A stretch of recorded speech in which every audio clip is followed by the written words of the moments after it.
কবিগুরু রবীন্দ্রনাথ ঠাকুরের জন্মজয়ন্তীতে আমার নিবেদন কৃপণ। আমি ভিক্ষা করে ফিরতেছিলাম গ্রামের পথে পথে। তুমি তখন চলেছিলে তোমার স্বর্ণরথে।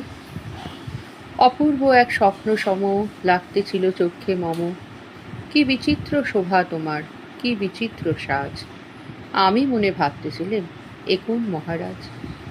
আজ শুভক্ষণে রাত পোহালো, ভেবেছিলেম তবে আজ আমারে দাঁড়ে দাঁড়ে ফিরতে নাহি হবে। বাহির হতে নাহি হতে কাহার দেখা পেলেম পথে। চলবে রথ ধনধান্যে ছড়াবে দুই ধারে। মুঠা মুঠা কুড়িয়ে নেব, নেব ভারে ভারে। দেখি সহসা রথ থেমে গেল আমার কাছে এসে। আমার মুখ পানে চেয়ে নামলে তুমি হেসে।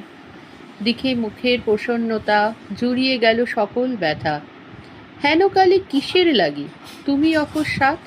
আমায় কিছু দাও গো বলে বাড়িয়ে দিলে হাত। মরি এ কি কথা রাজাদিরাজ, আমায় দাও গো কিছু। শুনে ক্ষণ কালের তলে রইনু মাথা নিচু। তোমার কিভা অভাব আছে ভিখারি ভিক্ষুকের কাছে, এ কেবল কৌতুকের বসে আমায় প্রবঞ্চনা। ঝুলি হতে দিলেন তুলে একটি ছোট কণা। যবে পাত্রখানি ঘরে এনে উজাড় করি, একেই ভিক্ষা মাঝে একটি ছোট সোনার কণা দেখি। দিলেম যারা ভিখারি রে স্বর্ণ হয়ে এলো ফিরে। তখন কাঁদি চোখের জলে দুটি নয়ন ভরে।